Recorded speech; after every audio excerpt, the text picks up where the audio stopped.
Thank you.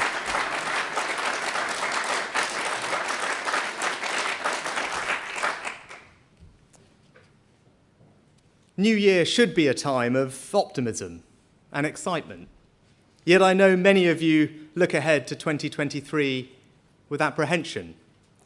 I want you to know that as your Prime Minister, I will work night and day to change that, and quickly.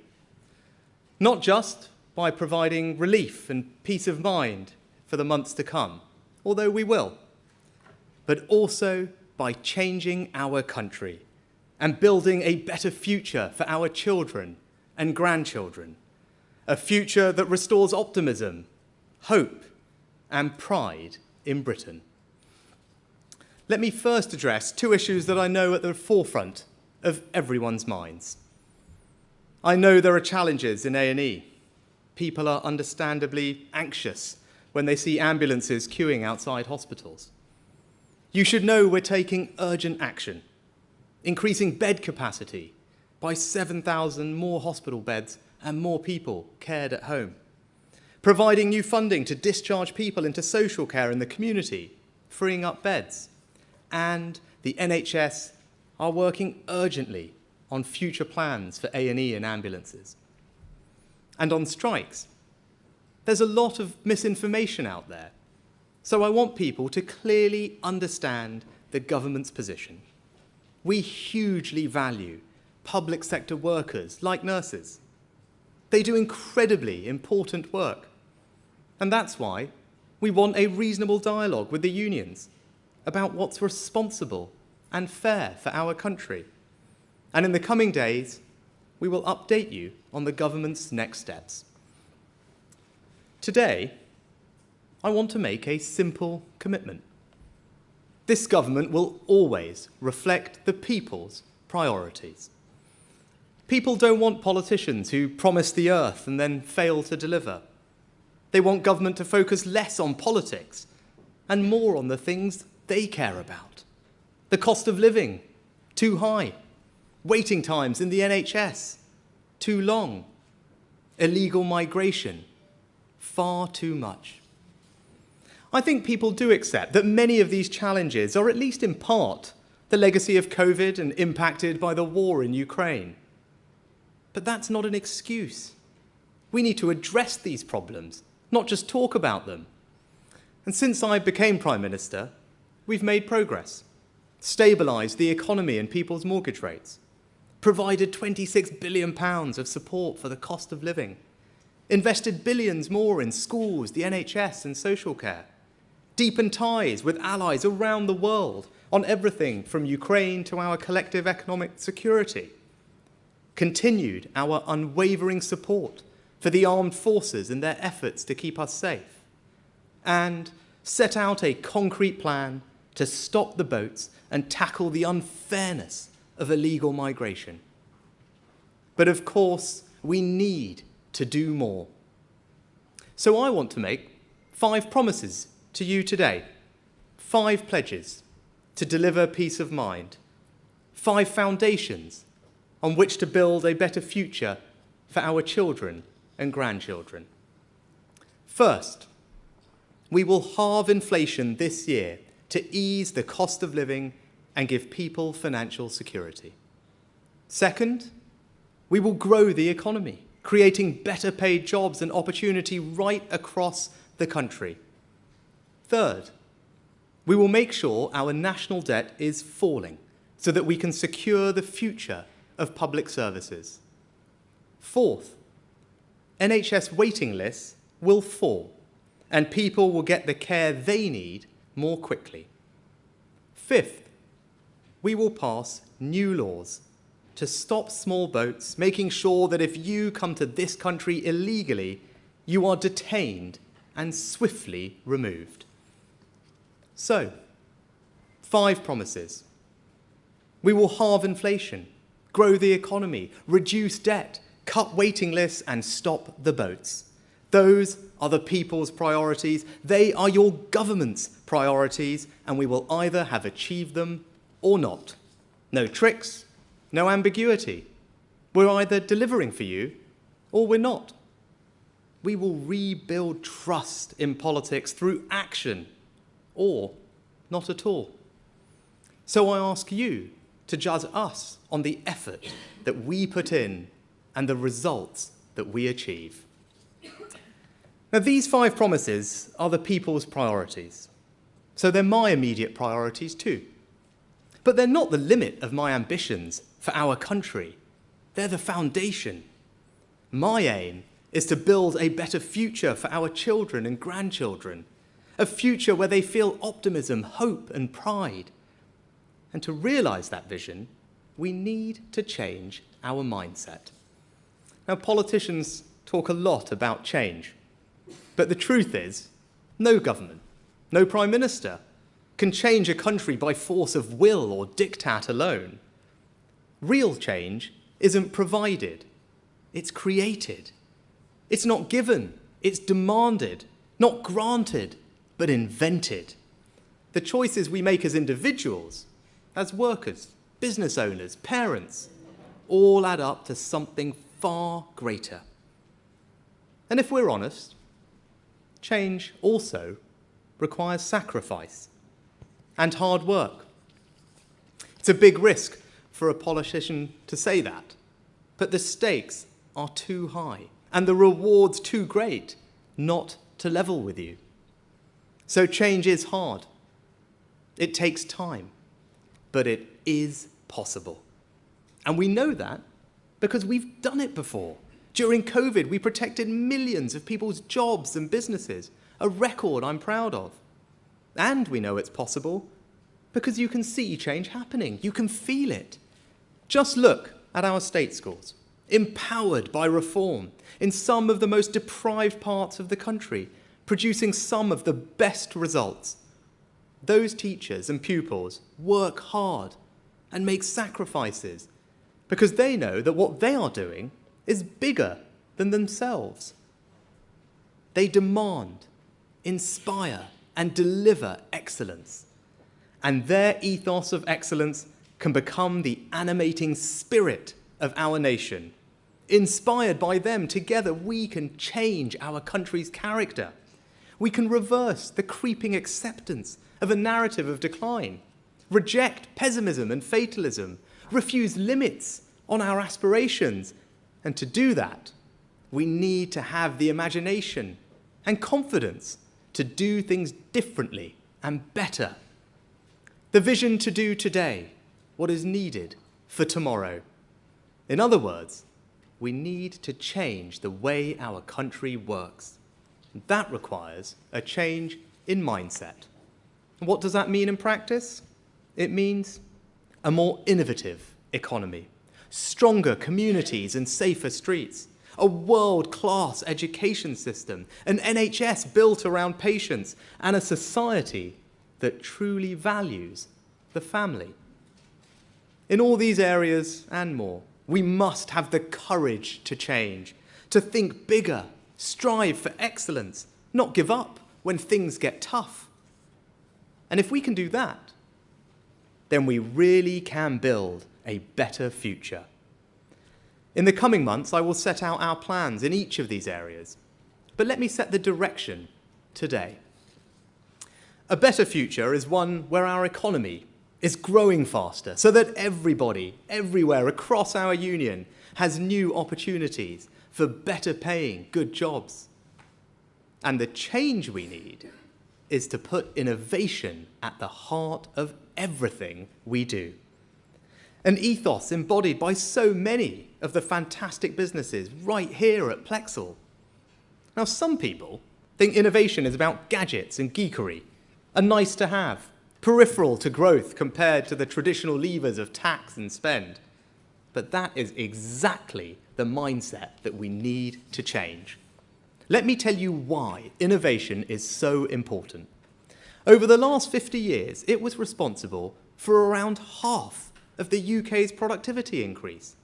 New jobs are created by innovation. People's wages increased by innovation. The cost of goods and services reduced by innovation, and major challenges like energy security and net zero will be solved by innovation. The more we innovate, the more we grow. And the world is seeing an incredible wave of scientific and technological change. So right now, the most powerful way to achieve higher growth is to make sure the UK is the most innovative economy in the world. And that's why we're increasing public funding in R&D to £20 billion to enhance our world-leading strengths in AI, life sciences, quantum, fintech and green technology, seizing the opportunities of Brexit to ensure our regulatory system is agile and pro-innovation, making sure entrepreneurial and fast-growing companies get the finance they need to expand, spreading a culture of creative thinking and doing things differently across every part of the UK. If we're going to deliver this better future, people will have to work hard. But I believe good, well-paid jobs are about more than just financial security. They give people purpose, confidence, dignity, the chance to build a better life from themselves. But I also believe that if you work hard and play by the rules, you should be rewarded.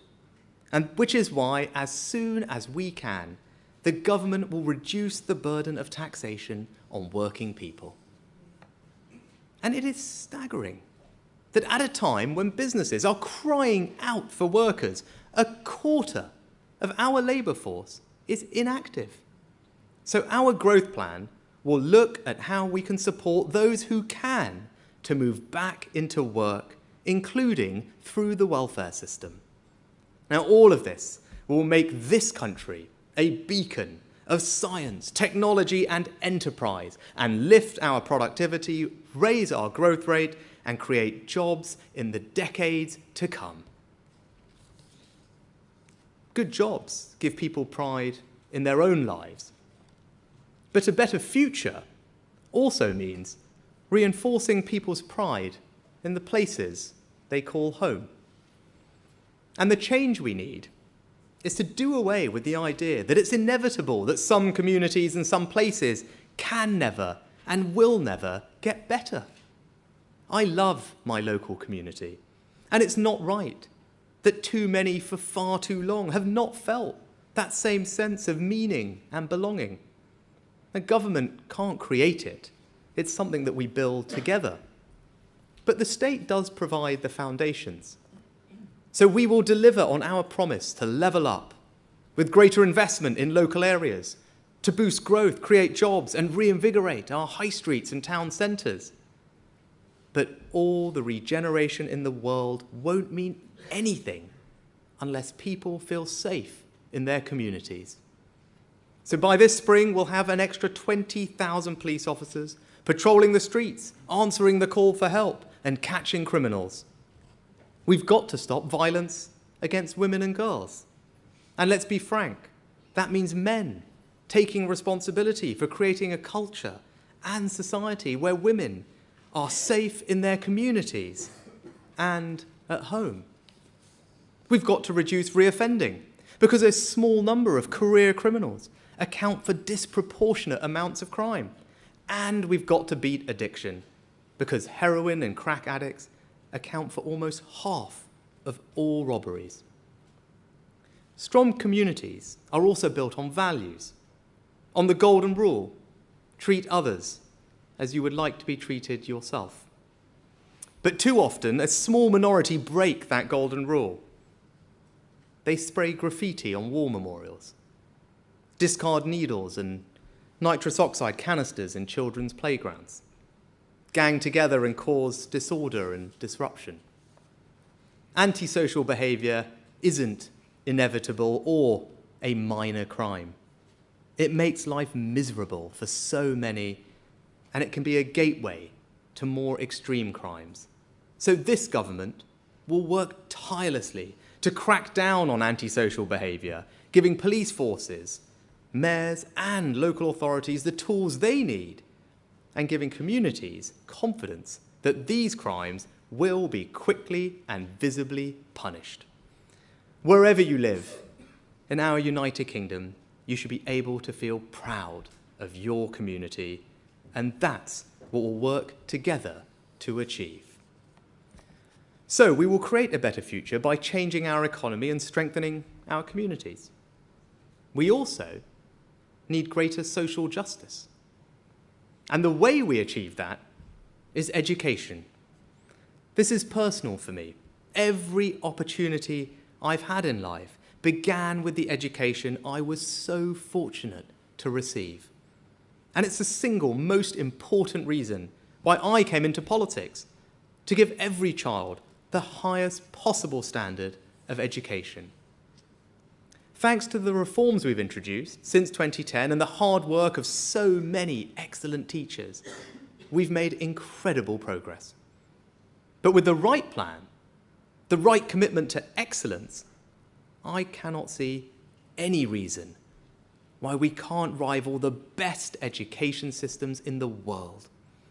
To do that, yes, we'll need to fix the damage of COVID, especially for our youngest pupils. And yes, it will require more investment, which is why just a few weeks ago in the autumn statement, we provided £2 billion of extra funding for schools. But that's not the limit of our ambitions. We're not content with just catching up. First, we need to support good teaching and spread best practice with a plan to improve attainment in primary schools. Next, we need to stop seeing education as something that ends age 18 or that sees university as the only option, with more technical education, lifelong learning and apprenticeships. And one of the biggest challenges in mindset we need in education today is to reimagine our approach to numeracy. As Chancellor, I introduced Multiply, a new programme to give hundreds of thousands of adults the opportunity to get the basic numerical skills they need. But we're one of the few countries not to require our children to study some form of maths up to the age of 18. Right now, just half of all 16 to 19-year-olds study any maths at all. Yet in a world where data is everywhere and statistics underpin every job, letting our children out into that world without those skills is letting our children down. So we need to go further. I am now making numeracy a central objective of our education system. Now, that doesn't have to mean a compulsory A-level in maths for everyone, but we will work with the sector to move towards all children studying some form of maths to 18. Just imagine what greater numeracy will unlock for people. The skills to feel confidence with your finances, to find the best mortgage deal or savings rate. The ability to do your job better and get paid more, and greater self-confidence to navigate a changing world. Improving education is the closest thing to a silver bullet there is. It's the best economic policy, the best social policy, the best moral policy, and that's why it's this government's policy. Now, as we build this better future for our children and grandchildren, I feel a deep responsibility to pass on a health service that will be there for them, just as it was for our parents and grandparents. When I talk about the NHS, I'm not just talking about a prized public service. I'm talking about my family's life calling. My dad was a doctor. I grew up working in my mum's pharmacy. I saw day in, day out the devotion they gave to their patients. And my record demonstrates how important those memories are to me. We've significantly increased funding for health and social care, recruited thousands more doctors and nurses, upgraded more hospitals with cutting-edge technology. But COVID has imposed massive new pressures, and people are waiting too long for the care they need. And we're fixing that, but we need to do more. At a time when we're putting record sums into the NHS and recruiting record numbers of doctors and nurses, healthcare professionals are still unable to deliver the care they want, and patients aren't receiving the care they deserve. So we need to recognise that something has to change. Now, it doesn't mean structural reforms to the NHS. We will always protect the founding principles of an NHS free at the point of use. But what it does mean is an NHS where patients are in control with as much choice as possible, where we're comfortable with the NHS using more independent capacity, if that's what it takes to get patients quicker and better care, where patients can access more information and data, allowing them to make more informed choices and hold services to account, and where we will no longer accept unwarranted variation in performance between trusts, because high-quality healthcare should be there for you wherever you live. And as the NHS works with professions to develop a workforce strategy early this year, I've asked them to consider how we can best support doctors, nurses, and other healthcare professionals, like pharmacists, to work more flexibly. We all share the same objective when it comes to the NHS: to continue providing high-quality, responsive healthcare for generations to come, and that's what we're going to deliver. Our vision for change will revitalise every aspect of our lives: better jobs, stronger communities, world-class education, an NHS built around patients. But family is something politicians struggle to talk about, because you can all too readily be pilloried for being out of touch, or worse, hostile to those who don't conform to some idealised form. We live in a world today where family can and does take many forms. But whatever your family looks like, it doesn't matter as long as the common bond is love. We shouldn't be shy about it. We cannot not talk about the thing that is most important in most of our lives. Not when the evidence is clear that strong, supportive families make for more stable communities and happier individuals. I wouldn't be where I am today without the love of my family, the kindness they gave me, the sacrifices they made for me, the values they taught me. I learned from them the virtues of hard work and self-improvement, the importance of treating others with respect, the value of service, of how a community relies on people going above and beyond what they are required to do. Today, it is the love of my wife and children that sustains me in the most difficult moments in this job. Family matters. We need to support parents to manage the demands of modern workplaces without weakening the irreplaceable bonds of family life. And we're going to roll out family hubs to offer parents the support they need to raise a child. Because I believe deeply that family, not just government, can help us answer the profound questions we face as a country. When it comes to health, family cares for us when we were sick and old. Family teaches us values in education. When it comes to community, family guides us in right and wrong. And that's why family runs right through our vision of a better future. When I first spoke to you as Prime Minister, I stressed that trust was not given, but earned. I hope that in these first few weeks in the job, I have begun to earn your trust. And I've made 5 promises today to deliver peace of mind. We will halve inflation, grow the economy, reduce debt, cut waiting times, and stop the boats. But I know this is just the start of what we need to do to build a better Britain together. As well as peace of mind today, this afternoon I've also set out a vision for a better future for our children and grandchildren. Now, we're not going to get there overnight, or even in this Parliament, but this is the journey we are on. And despite all the challenges we face, all the anxieties that people feel, I know we can get there. Others may talk about change. I will deliver it. I won't offer you false hope or quick fixes, but meaningful, lasting change.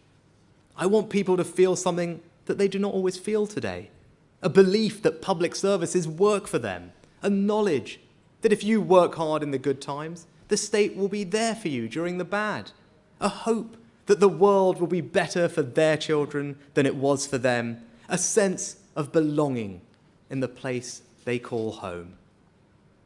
I guarantee that your priorities will be my priorities.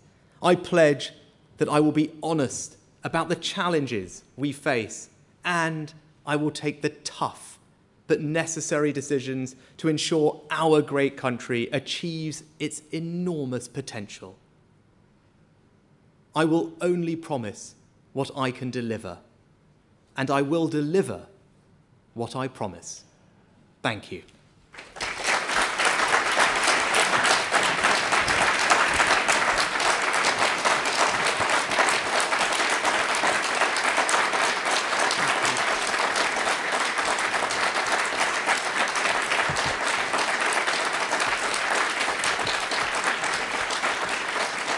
Thank you. Right, I think we've got a good amount of time to take some questions from the media. Why don't I kick off? Chris Mason from the BBC. Prime Minister, thank you. Chris Mason, BBC News. The health service is under extraordinary pressure right now, and some people watching this afternoon might say, is that it? How soon will things improve in the NHS this winter? Thanks, Chris. Look, as I acknowledged right at the beginning of the speech, I think that's the thing that people are most worried about. And it's why when I talked about my 5 priorities, the 5 promises that I made to the country, making sure that we reduce waiting times in the NHS was one of them. It's something I've been working on a lot since I was PM, and that's why I want the country to hold me account for delivering it. Now, there are lots of things we are doing. This winter, for example, the most acute pressure we have is in A&E, and we can see that. So what I want the country to know is there are a range of things we're doing that will make a difference. The biggest problem we have is that there are, at the moment, around 13,000 people in hospital beds who ideally should be back in their communities or in social care. And that's what's making our hospitals full, and that's what's slowing the flow of people from ambulances into A&E and through. So what are we doing to address that? Well, we've put £500 million into what's called early discharge to help move people into the communities this winter.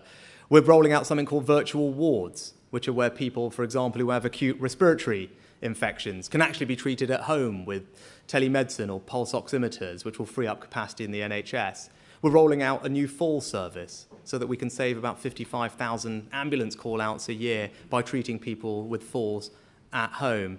And we need to do a better job on preventative medicine. So many people with undiagnosed high blood pressure who end up ultimately having a cardiac issue that requires an ambulance call-out. So those are just some of the things that we're doing this winter that I am confident will make a difference. We also have a plan in place to get NHS waiting times when it comes to elective surgery down, and that's something that I'm confident we can do. And we will, by, I believe, in just a few months, have practically eliminated waiting times for those waiting a year and a half. We've already eliminated those waiting 2 years, and by next spring, I think we'll have eliminated those waiting a year. And that's because we've got a clear plan in place. But what I want the country to know is this is an absolute priority for me. I made 5 promises today, and making sure that people can get the care that they need as quickly as they need it is right there as one of those priorities. The country should hold me to account for delivering it, and I'm confident that we will.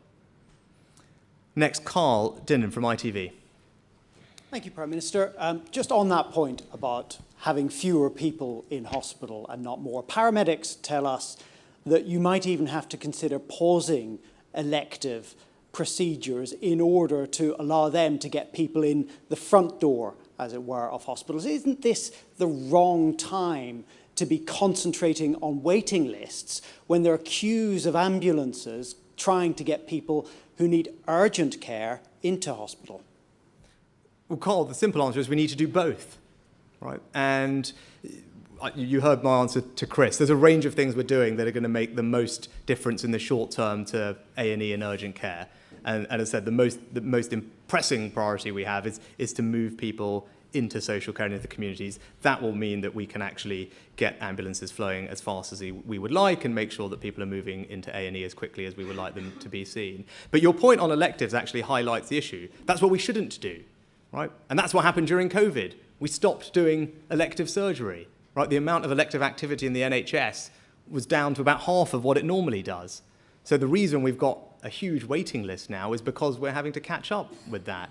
And actually, one of our initiatives to stop that from happening again is to create what are called elective surgical hubs and community diagnostic centres, where people can get all the scans and the tests they need, and indeed the routine elective surgery like hip replacements and cataracts, away from the acute part of a hospital.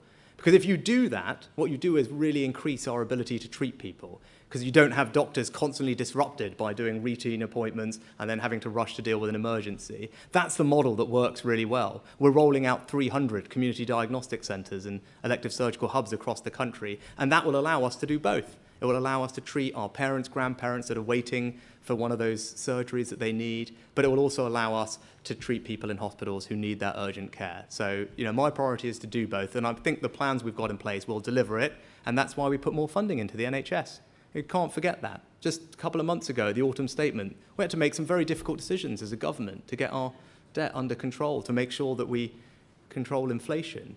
But in spite of all of those things, we put extra money into the NHS and social care, £14 billion over the next 2 years. Now we need to make sure that we deliver that money in the way that I've described so that people feel the benefit in the care that they and their families receive.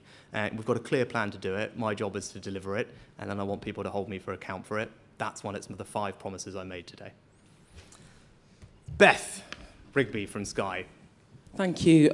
Prime Minister, look, we know to expect a reassuring performance from you, but in the real world, you can't get a train, you can't get a doctor's appointment, nurses are going to food banks, and when you do dial 999, you can't be sure that an ambulance is going to get there in time to save your loved one. That's the reality of Britain in 2023. And now you're here giving people more promises about how you might change the country that they've heard many times before during 13 years of Conservative rule. My question really is, why should the public believe you're any different to any of your predecessors? Well, Beth, I think the country have seen me perform in the job before through really difficult times. They saw me as Chancellor during COVID. In fact, most of them probably didn't know who I was until I appeared on that press conference on their TV screens. And I'm proud of the record that I have as Chancellor. I think we moved at enormous speed and with competence to actually deliver interventions that made a difference to people's lives, that saved their jobs, protected their businesses. And so people can trust that when I say I'm going to do something, I am going to do it. I think the second thing is, I've been very clear, as I said today, unambiguous. I made 5 very simple promises. The country's priorities are my priorities. I want to be held account for them. There's no ambiguity about them. There's no tricks. People will know whether I'm delivering on these things. And I'm confident that we can. I really am. And you talk about the record. Actually, look, I'm not going to say the NHS wasn't under any pressure before COVID. Of course it was, but there were places where things were really improving. And you look at ambulance times, for example, Category 2, we were just about at target before COVID hit. And it's undeniable, though, that COVID has had an impact. I talked about the fact that elective surgery was paused during COVID. You can look at the same with cancer referrals. They were down by 1/3 or 2/3 during COVID. And now, obviously, there are far more than normal, right? So that's why that's not performing as well as we would like it to, but it's improving. So, look, COVID has had an impact. It's not an excuse. This is one of my 5 promises. People know what I did for them during COVID as Chancellor, and that's why I'm here today being very clear about what I'm going to deliver for them and the country as Prime Minister. I'm very confident we can do that, but ultimately people will hold me to account for doing so. Right, Olivia Utley from GB News. You talk about your plans for the family. You're scrapping the childcare reforms proposed by Liz Truss. Is that really a model for family to improve? So I was very clear about the importance of family to me, and actually I think it's good that we talk about family because it's a wonderful thing that we should talk about more. And I specifically talked about part of modern families today is making sure that we can balance between work life and family life, and childcare is obviously an important part of that. The government and I am completely committed to ensuring good availability and affordability and flexibility of childcare. That's what we're always looking to deliver and improve on the offers that we have. There's a consultation that is out at the moment, and we're in the process considering about some reforms, and it wouldn't be right for me to comment on that now. But the fact that I've spent time talking about family hopefully gives you and everyone some confidence that it is important to me, and we want to make sure that we support families in all their forms, to have happy, fulfilling lives that are filled with love and nurturing for their children in the same way that I was fortunate to benefit from. Gary Gibbon from Channel 4 News. Thank you, Prime Minister. Could I just, in the interest of clearing up any ambiguity, clarify which of these pledges are for this year? Halving inflation this year, you said, in line with most forecasts, including the OBR. What about the others? Growing the economy this year? NHS waiting lists falling this year? You said new laws to stop small boats. Well, maybe you could do that this year, but would you stop small boats this year? And could I ask another question? Over recent months, years actually, Britain's often been compared with Italy and the political and economic crises that happened there. They've occasionally had, to restore calm, a technocrat who's taken over. Are you our technocrat? Gary, on the five promises I made, let me just say, inflation, the plan is very much, and my expectation is that we will be able to halve the rate of inflation by the end of this year.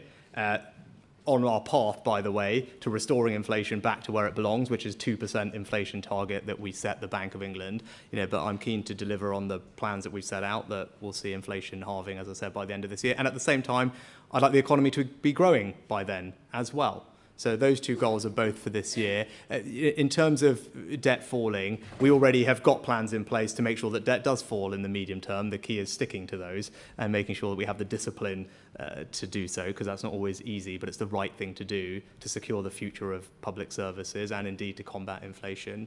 And then regard to NHS waiting times, so last year we practically eliminated people waiting over 2 years. Because of the plans that we've put in place that increase the amount of elective activity we have that I talked a little bit about, we are on track to eliminate the waits for 1.5 years practically by about April of this year.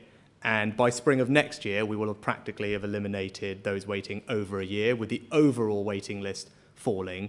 And then lastly, we're keen to introduce legislation as soon as practically possible. Ultimately, Parliament decides how long it takes to pass that legislation.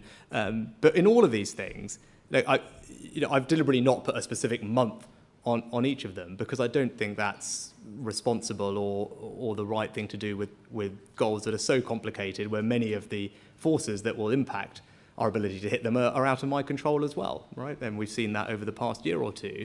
But what I am being very clear about is what I am prioritising, what I am keen to deliver for the country in terms that I think are easy to understand and unambiguous. I fully expect the country to hold me and the government to account for how much effort we're putting in to working on those priorities, which are their priorities, and then ultimately, how and when we deliver them. But that's why I'm being crystal clear about what we're doing and why. In the interest of time, actually, I think, well, hopefully you can digest the speech in longer time, but I think the country at the moment has a very clear set of priorities that they want their government to focus on. Those are the 5 promises I made. It's about halving inflation, growing the economy, reducing debt, cutting waiting times, and stopping the boats. Those are our 5 immediate priorities. But also today, I sketched out the better future for our children and grandchildren that I want to create. That is not the work of, as I said, 1 year or 1 parliament, but that is the journey that I want our country to go on, and I'm really confident that we can make good progress on that as well. In the interest of trying to get as many of your colleagues in as possible, I'll ask people just to limit themselves to 1 question, if that's okay going forward. Ben Riley-Smith from The Telegraph. Thank you, Prime Minister. 1 question with an A and a B, if that's all right. Your plan for growth, you said you wanted to reduce the tax burden.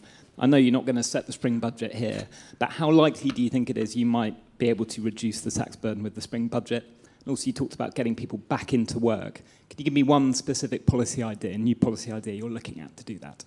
Well, I think, Ben, on both of those, I'm not going to preempt what the Chancellor does in the spring budget. I certainly preferred it when I had his job, when the Prime Minister didn't do that, and I'll try and stick by that. But look, I'd repeat what I said in the speech. I think work is really important. It's important not just because it provides financial security. Of course, it does that for us and our families. But I think work provides people with purpose. It provides them with dignity and confidence. It's something to be celebrated and rewarded, which is why, as soon as we are able to, I want to cut taxes on working people. That's something that I think the Chancellor is also aligned on.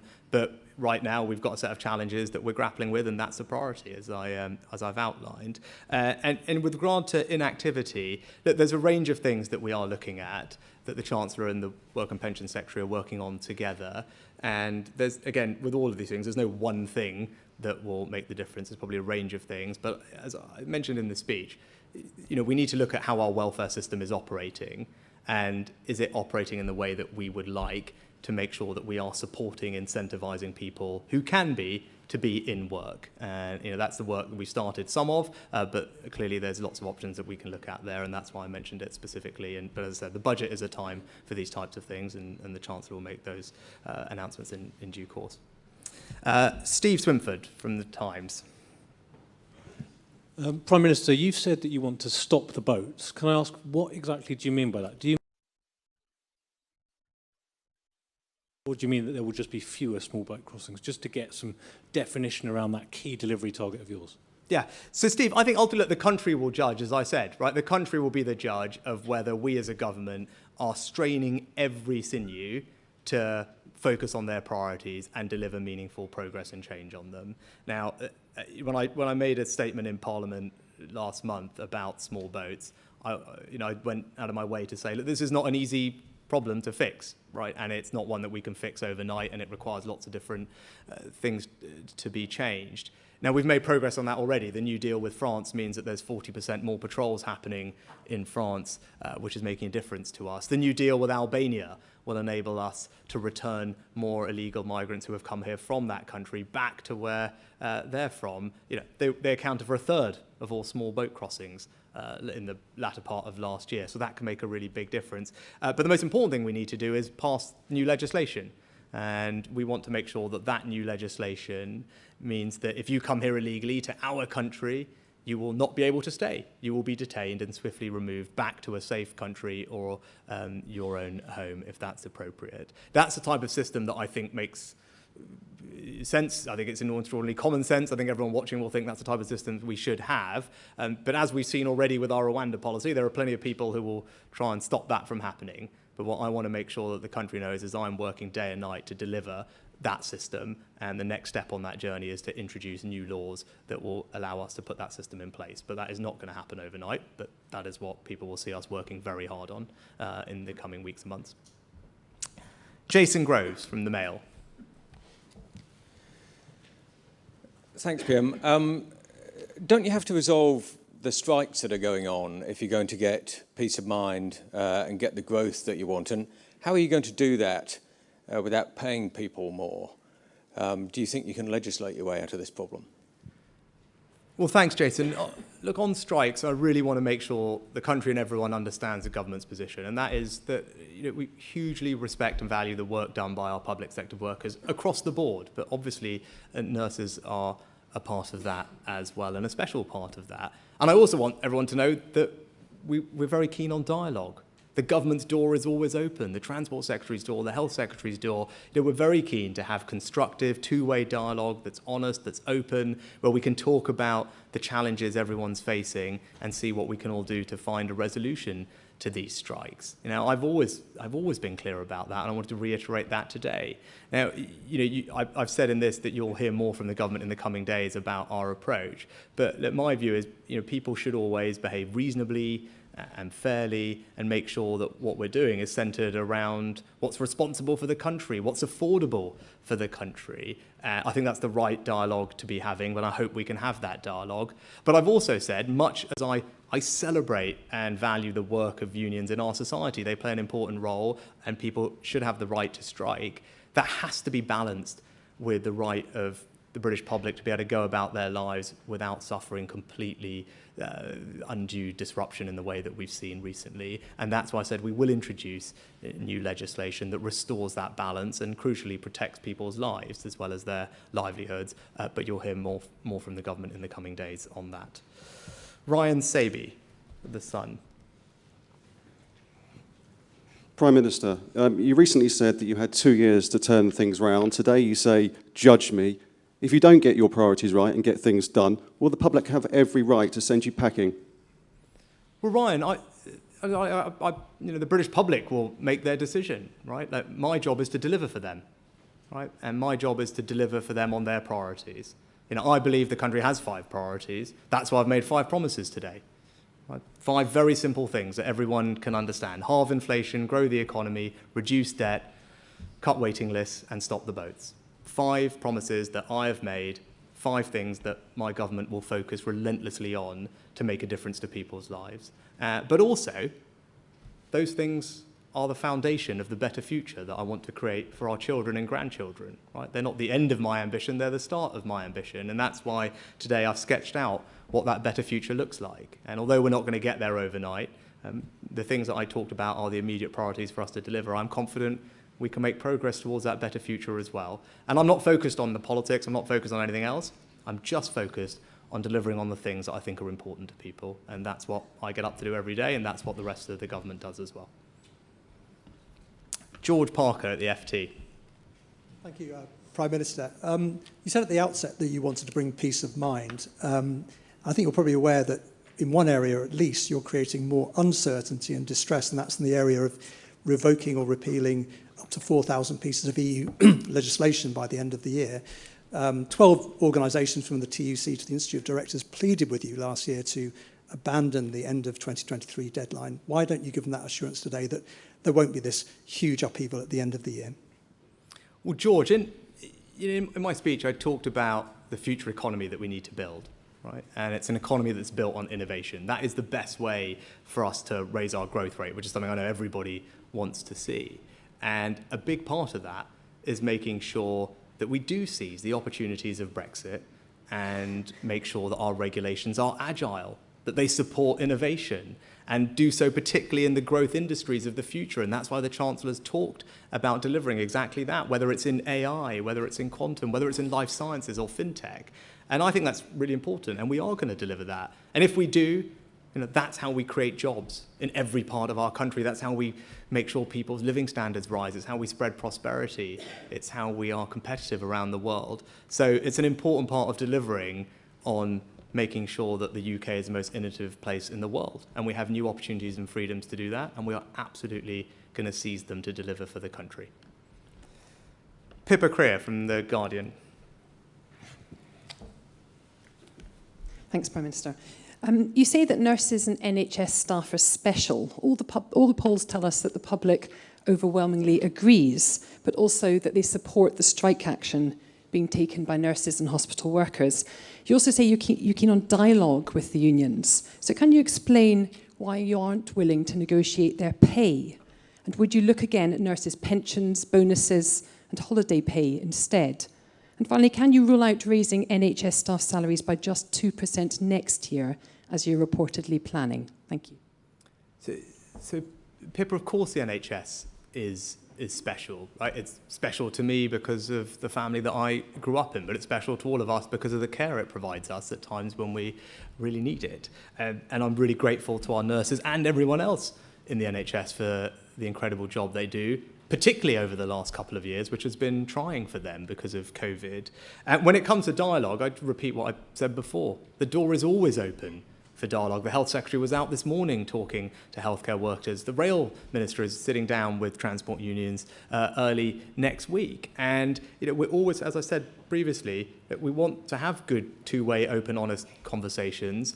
Those have to be rooted in what's reasonable, what's affordable, what's responsible for the country. And I'm keen to have those conversations. There's lots of things that we can talk about. And I'm hopeful. Well, as I said on pay, as conversations need to be based on what is affordable. I think a 19% pay rise is not affordable. I don't think anyone thinks that a 19% pay rise is affordable. But that doesn't mean we shouldn't have dialogue, that we shouldn't have conversations. You talked about next year. We're about to start a new process for pay for this year. That's exactly the kind of thing that we should be sitting down and talking to the unions about before everyone submits evidence to that independent process to understand where we're all coming from. And as I say, we'll be setting out more of our plans in this regard in the coming days. Kate McCann, Talk TV. Thank you, Prime Minister. You've made 5 promises today, but your predecessors also made a promise, a big one, to reform social care, and you were part of the government that were supposed to deliver on that. They've rowed back. You are accused of doing the same. Now, you've just accepted that one of the biggest challenges the NHS faces is social care. And you've also promised big thinking and no quick fixes, but there's still no plan to deal with the social care problem. So how can people trust you to deliver on 5 more pledges today when you're yet to deliver on this one? And will you resign if you don't?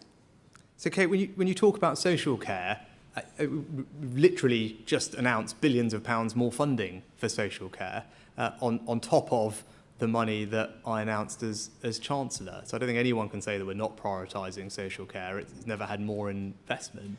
And the reason it's so important is because not only do people deserve and need high quality social care, but it is the cause of many of the delays that we're seeing in our urgent care departments and our A&E departments and with ambulances, because as I said, we've got 13,000 people occupying hospital beds that ideally should be back in their communities or in social care settings. So it's a big part of how we actually improve emergency wait times. That's why we've prioritised it, and that's why we have a discharge fund for this winter particularly to do exactly that. It's why we're investing in the social care workforce, something that they've cried out for rightly for years. And now we're doing it. We're introducing a sense of career progression for the first time, high quality certification and qualifications and training, all the things that were not there previously that have led to some of the kind of high or the low retention rates you've seen in the sector, the vacancies. A big part of the reason for that is people not feeling valued. And that's more than just about how much they're paid. It's about all those other things I talked about. The investment we're putting in is going to deliver that, and people are going to see that change. But what you're talking about, I think, is something slightly different, which is about the caps on care. That has been delayed. Yes, because right now we have got an enormous priority, as we're all seeing on our TV screens, and it's important that we fix that priority. And as actually many in local government called on us to do, was to delay those reforms so that we could focus that same money, which by the way is still going into social care, but is now being used to deal with the immediate pressures that we're facing. That's the right thing to do. I think everyone agrees that that's the right thing to do, because we can't do everything. And right now, actually just creating more social care capacity, making sure that our social care workers are properly valued, have the respect that they deserve, the career progression that they want, those are the right priorities. And not only if we do that will we improve social care in this country, we'll also improve the experience people are having currently with ambulances and A&E, and I'm confident that we can make progress on that. Andy Bell, Channel 5. Thanks, Prime Minister. To all those people who are worried about the state of the NHS, to all those people working in the NHS who wonder if it can keep going, are you really saying there's no more money? You've had what you're getting. It's been announced there isn't going to be any more. Now you get on with it. Is that what you're saying, in effect, to them? Well, Andy, I'm saying a couple of things. First of all, thank you for the incredible job they do. And I know that over the past 2 years, we all know that. And also I grew up in an NHS family. So I know how important high-quality healthcare is to people. I saw my parents doing it day in, day out for decades. And with regard to resources, it's right that we fund the NHS well, and we are. And that's why, in spite of the difficult decisions we had to make elsewhere, we have found extra money for the NHS and social care. And I think that was recognised by many independent people at the time of the autumn statement, that we had prioritised the NHS, that we had listened and put more funding in. Now, a conversation of how that funding is split up and how much should be on pay versus actually having more nurses, or how much should be going on more diagnostic equipment, right? Those are the decisions that we and the NHS are making. That's why we have an independent process on pay, rightly, that the RCN, I think, were one of the people, they called for it in the 80s, that there should be an independent pay review body process, and the government has respected those decisions. Right, those are independent processes. They make recommendations to the government, in many cases higher than what the government initially suggested, and higher than what many people in the private sector are receiving, but accepted them in full, because that's the right thing to do. But as I said previously to Beth and others, and to Pippa, we're always happy to have a dialogue. The door is always open. We're talking about the process for next year. That's exactly the kind of thing we should be sitting down and talking through. And it's not just about pay. I'm sure when you are out and about talking to whether it's ambulance workers or others, there's things about how their job is working that they would like to see improved, right? And that's some of the things that we did with nurses in the past. They wanted to see more support for their professional development. You know what? We instituted a £1,000 training budget, something the RCN really wanted us to do. It wasn't about pay, it was about supporting nurses once they qualified to be upskilled, to learn more and to train more. So we put a £1,000 training budget for every nurse and midwife, right? They wanted nurses' bursaries. reintroduced. We deliver that too. It's £5,000 a year for a nurse that's in training. Right, so there's lots of things that are not necessarily paid that are also important, and we should be talking about all these things, and the door is always open to talk about them. Martin Brown, The Express. Thank you, Prime Minister. You said at the end of your speech you'll make the tough calls. And going back to the small boat crisis, will you, as part of your plans, will you introduce similar schemes to the Albanian fast deportation scheme? And also, could we expect another offshore processing centre like Rwanda? Thanks, Martin. Well, so with Rwanda, first of all, I'm really pleased that we had the court ruling that we had, which made it clear that Rwanda is a safe country, that it is completely fine for us to be able to send people there to have their claims processed, and indeed that that's in keeping with the Refugee Convention and other international treaties that we are a signatory to. You know, we need to make sure that that policy works.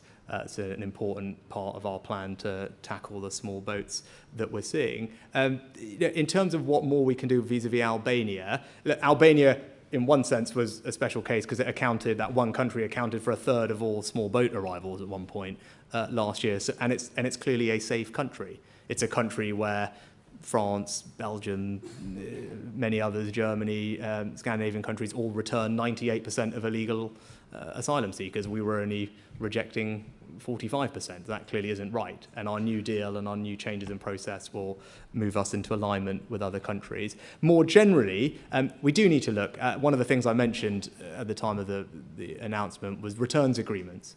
You know, where we have people who are here who shouldn't be here, you know, we need to make sure that the returns agreements we have with countries are working. And you know, we've taken powers in legislation that we passed earlier this year to impose visa penalties where that makes sense on countries that are not cooperating in receiving back failed asylum seekers from us. And that should be a part of the conversations we're having with countries around the world. And we're seeing good progress on those. And that's one of the parts of the plan that we need to deliver on as well.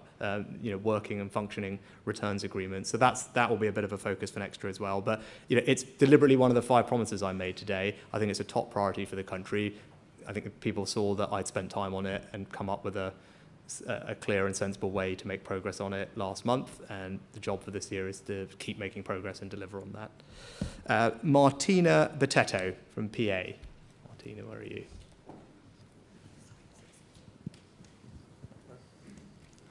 Thank you, Prime Minister.